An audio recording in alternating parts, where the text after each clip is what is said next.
today on the TMZ Podcast. Welcome to the TMZ Podcast. Harvey Levin here. Derek Jason. Here. Oh, I'm sorry, Derek here.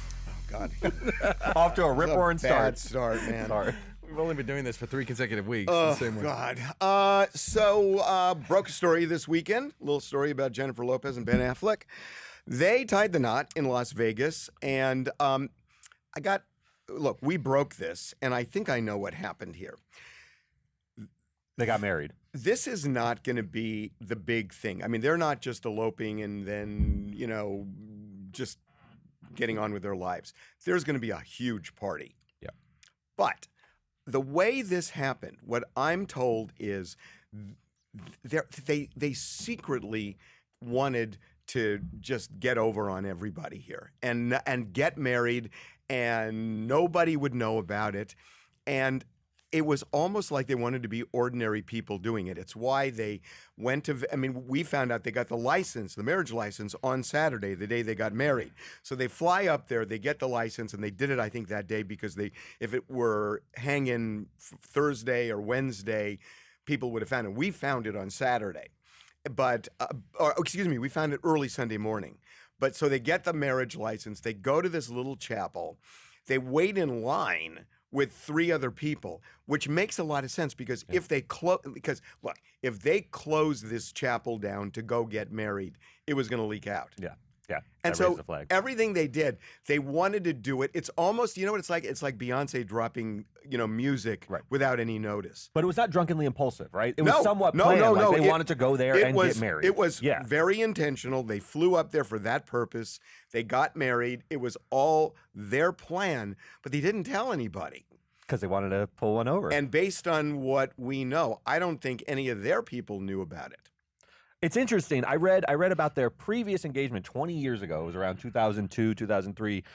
One of the reasons she said they broke it off was they were having to get 3 decoys to even pull off the wedding. So a lot of it was the sort of that's pressure. That's not why you break it off. But they said that was annoying. It's not even a little reason why you break it off. That's ridiculous. No, there were quotes in a lot of the reports that I saw. Oh my God! Do you think there was a quote that was not accurate I don't or a know. lie? Heavens to Oh Betsy. my God! Where are my pearls? But you're seeing the maturity, right? That's between them, right? They don't care as much anymore as they used to about all the little stuff. They wanted to get married. They didn't want the media to get their hands on it. And so they just went and they did it. And I think you're right. There's obviously something huge planned. They're going to have the party with the famous people and all their friends and everybody and family. But here they just wanted to get married because they're madly in love. They realized 20 years has passed. Maybe it's wasted time. Maybe they just had to go through this period of growth, and they have these families that are separate and now bringing them together. And it's very sweet and very mature, and I think it's great. One thing, though, you pictured at the top as J-Lo and Ben got engaged. Did I say engaged? Got married, sorry. Yeah, married. It's Jennifer Affleck and Ben Affleck. That's right. I am stunned by the fact that she has changed her name, which she announced in the press, the statement that she put out. This is the most stunning thing of the whole story. This is what my mother texted me about. She's like, she's now J-Aff? She's no longer J-Lo. Which is a strange. Apparently, legally. We haven't seen the legal documents, but that's what she wrote. Jennifer Lynn Affleck. She signed the public notice with that. I am stunned by it. I thought there would be a greater chance that he would be Ben Lopez than she would be Jennifer Affleck. Oddly, though, did you guys hear Alex Rodriguez is now Alex Lopez? He just changed it. He's like, I'll take your name. I'll take your name. Exactly. It's open now. It's available? Right. It really is stunning. It's shocking. Yeah. She's no longer J-Lo. Obviously, that's going to be her stage name. She's going to go by that, presumably. But no. Is it? Well, maybe not. Maybe I'm jumping to a conclusion. But she's a 50-something-year-old woman, insanely successful and well-known, and she changed her name. I don't know why. Because when she was married to surprised by Mark that. Anthony, she wasn't Jennifer Anthony. She wasn't. Certainly not. She wasn't. And they had 2 kids. Or maybe she was just in the moment, in the peak of the moment, sort of signed it that way, but isn't really going to commit to it. Although you're right, it could be just legally she's saying that's her name, but she's still going to keep her stage name. We'll know when a movie comes out if she's starring Jennifer Affleck. How it's does possible. she do that? It's wild. She is the. They're both so famous. They're beyond famous, but she is more famous as Jennifer Lopez than if anyone is going to see their name. You and I have debated Ben Affleck's fame. I think he's up there. I think we're comparing apples and oranges and different types of apples. Different types of apples. Granny Smith. Okay, delicious. We're going to move on. On the continuing on the home front, Tristan Thompson. The exact opposite of a marriage story. This is also beautiful. This is young love. I've got a theory. I've got a theory about this. So we got video of him in Greece, holding hands with this woman. He's been partying there. It's at 5 a.m. You should note that he's holding hands with her, wandering around. We broke a story last week that Khloe and Tristan are having a baby by surrogate, and that this was planned before she found out that he was having a baby with another person, and then they broke up and everything else. But they've always talked about co-parenting, and that they're co-parenting true, and it's working well, and everything else. I got to tell you, and you guys have kids and I don't, so you tell me, but it just seems to me this kid I think the kid's born by now, because when we did the story, we were told that it was imminent within a day or two, and if it may have already been born. So I think this kid has been born. If he's been in Greece, I'm starting to think this is not a co-parenting thing. This is going to be a visitation thing from time to time. Yep. But I don't know. When I saw this, I thought this is not. It's hard to reconcile a good co-parenting situation with the fact he's in Greece surrounding the moment when this child's going to be born. It's impossible to reconcile. It feels that way to me. It feels more and more like Khloe wanted a full biological sibling for True and wanted him to be the biological father, but didn't necessarily want to participate in parenting with him, because if the baby's born, it's one thing not to show up to the labor room. It is a surrogate, so maybe that's a little different than showing up to Khloe giving birth. But you'd be around when a baby is born. If not, then the other possibility, it's a strong signal that he's just sort of the sperm donor. The other possibility is that Khloe had one understanding of what the relationship was going to be going in, and Tristan has pulled the plug on that. I mean, look, this to woman publicly humiliate her again at some point. Right, but that's my point. He's done it before. Like, why? I hate to assume the worst, but you kind of are. Yes, I am. I think he's earned it, though, to Jason's point. Well, no, I think he is who he is, and Khloe knows that, and he's living his life the way he wants to live it, and he has a right to. And she, has said, I'm done, and I believe that, but she also talked about co-parenting, and that was, I'm trying to think back, I think that was said long before this whole thing about the new baby. But where does that land you? That she's on board with this idea that he is able to see other people and she's okay with it, or that she's not? But they're okay not together. They're not together. She's made herself humiliation. No. They're not together. The only thing I'm saying is, in terms of co-parenting, it's weird to me because they've always been co-parenting true through all the ups and downs. Yes. But you can't co-parent True and not co-parent this little boy. Well, you could. How do you do that when both are with Khloe and they're both Tristan's kid? It's weird. Well, that's undoubtedly true. I don't know. I mean, I think first of all we have to hold open the possibility that Khloe is not okay with this relationship, and she keeps thinking that he might be a changed man. He says all the right things. I don't think so. I think we underestimate. How many times can you fall for the same sort of? I think we underestimate the ability of someone who desperately wants something. No, but there's no evidence of that. There is evidence though that they have a kid, and he's in Greece, and all I'm saying is, it's like if this were any kind of a relationship where you would even hold out hope, he'd be in L.A. for the birth of this kid. I agree. I do think it's odd. They have a very unconventional relationship. Yes, but she was clearly devastated in that video that we saw from the Kardashian show when she found out that he had impregnated another woman during the course of the thing. She was really hurt by that. She was hurt, but she was upset. Remember, she said, if you're going to walk around, she wasn't crying in the scene where she's talking to Kim. She's saying, look, wear protection. It wasn't like a tearful, I'm surprised that Tristan would do this again. Do you remember the scene? Yeah. She's sort of telling Kim, hey, bag it up. They all felt bad for her. I think we got to move on. No, here's my read of this. I think we need to understand. No, because we're not on the same page on this. I don't think she's upset by seeing him walk around hand in hand with a woman in Mykonos at 5 a.m. The reason is this is 5 a.m. after a night of clubbing. She knows Tristan likes to club and likes to go to bed with women. This doesn't look like a relationship to me. This is not him strolling around a farmer's market, which would be more hurtful. What are we talking about? You're talking about co-parenting. We're talking about he's sleeping with women. That's what he does. But that ship has sailed. What ship? The ship on their relationship. Gone. I agree. That's why I don't think this is hurtful. I think this is just Tristan. No, but why are we even talking about that? It's irrelevant. Only because you had it on the list. No. The issue is that they just had a kid together. That's what I'm saying. The relationship is over, but they have a kid together. And the point I was making was co-parenting. Look. How do you co-parent when you're in Greece? You tell me, is it not a sign if he's thousands of miles away and this baby's being born and he's not bonding with this baby, isn't that a sign that this is not going to be a co-parenting situation? It's not a sign. It's a declaration of a lack of co-parenting. So then how do you not co-parent with the boy but co-parent with True? You gendered it. I can't answer the question. There's no answering it, right? There's no way to say that they can. How do you co-parent one when you have another one who's the same biological kid? I'll answer it. He's in Mykonos during maybe the birth of the baby. The early stages of a child being born are very mother-centered. Jason knows this as well as I do. They are. No, not, I don't know. Neither do you. You talk all the time about how you went skin to skin with your child. I did go skin to skin, but there's only so much you can do in those early going. We can't yet say that he's not going to co-parent just based on the birth of the child and this period in Greece, right? He could come back and become a very involved father. We have no idea. He could, yes. Or he could just be banging chicks in Greece for the rest of his life. And if I'm betting, I'll probably bet on that. Okay, we're going to move on. Ted Cruz. So Ted Cruz is now saying that the Supreme Court was all wrong on the same-sex marriage ruling. Yes. It kind of aligns with what Clarence Thomas had said. Although with Clarence Thomas, it's like, what about this gaping hole of interracial marriages, which is the same principle as same-sex marriage? He didn't want to bring that one up because he's in one. It's just he might say it's up to the state. The states are allowed to outlaw it. So Ted Cruz is saying the decision was wrong, that the court was overreaching, that you now have a legislature in Texas that has now called homosexual conduct deviant. And I got to tell you, the more I think about this,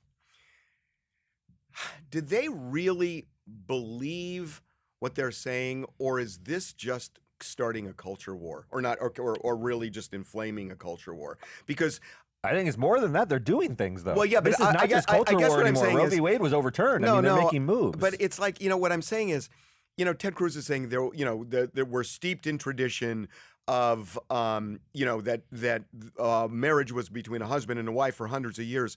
Well, slavery was in place for a long time too, but that didn't make it right. Yeah, but that was overturned through a constitutional amendment. That's right. That would be Ted Cruz's point on this. Yeah. Overturned through I think don't take it seriously at your peril. They're now overturning things. Clarence Thomas laid out a roadmap. I think there will be a test case on this. Well, but and he'll have 5 or 6 votes. But equal protection is a vague term that was interpreted to embrace a lot. That's the real difference, right, between these two cases. Why Ted Cruz is going to lose this argument even before this court is because the right to privacy that Roe v. Wade and other cases was based upon was read into the Constitution by a liberal activist court in the 1970s.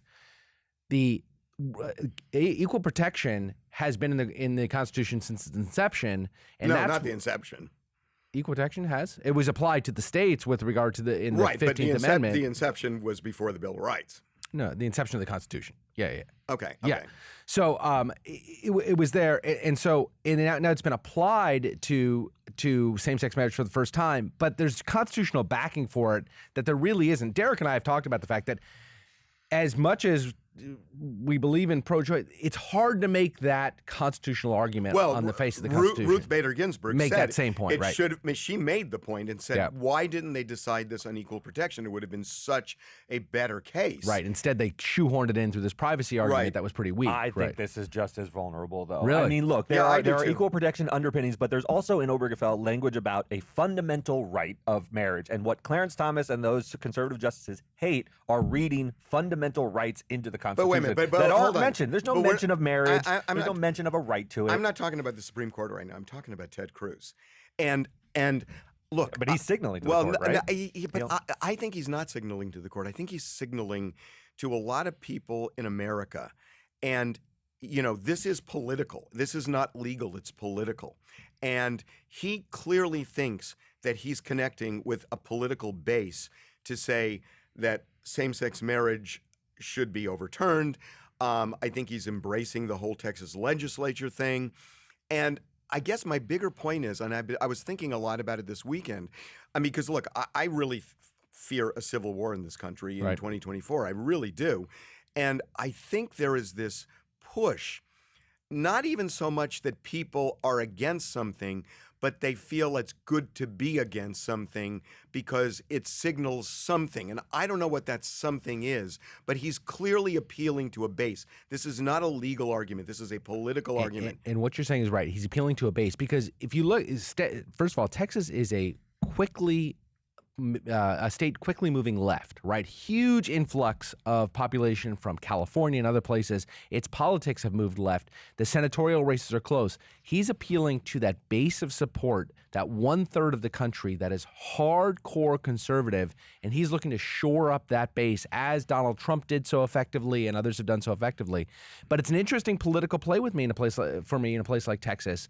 I think the politics are going to get away from him a little bit. Don't you think so? I think what he's doing is the party has been so successful in terms of consolidating power recently that they need to shore up the base in your analogies. They need to nurse old grievances, and so losing the same-sex marriage case years ago, by the way, Obergefell was under the Obama administration many years ago in a conservative court, by the way, a conservative court, not as conservative as now, but a quite conservative court, and they're just trying to motivate the party to go to the ballot box. We still got work to do because Roe has been overturned and they've run on Roe for years, and now they don't have Roe, so they got to run on something, which is same-sex marriage. What's behind that?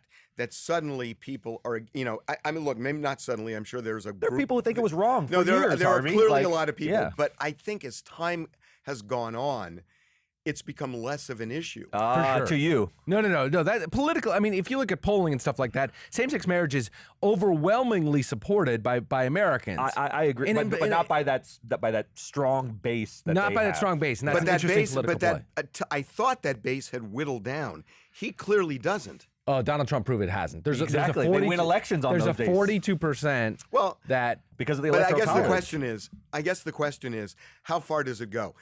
Donald Trump has, abused power. He's done all sorts of horrible things, but that doesn't necessarily mean that people want him to overturn Roe, that people want him to, dismantle same-sex marriage, and on and on and on. I don't think the two are necessarily the same. Oh, I think they want him to do those things and are willing to tolerate all of the other things that he does that they don't necessarily support. The weird thing to me is that this all seems so disingenuous to me. Donald Trump was pro-abortion before he ran for president. And nothing happened in his life to make him radically switch. He was laissez-faire when it came to gay people. And lots of different. He was pro-gun control. Are you saying he has no principles? Well, I'm saying he has no principles and he has no belief system. And the party doesn't care. The party doesn't. But the thing is, this is what makes it so dangerous.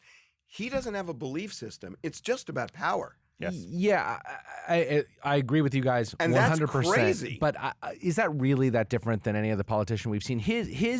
Donald Trump's about faces are more stark than we've seen other places, and he's been public for so long. We've seen this shift so quickly. But there have been. I mean, Bill Clinton was an obvious example. He governed one way. He said things. He completely betrayed them in the next breath. And I think Hillary Clinton largely lost because people saw that she was of that same sort of political ilk. And I think Donald Trump then lost the second time through because people didn't trust what he was going to say.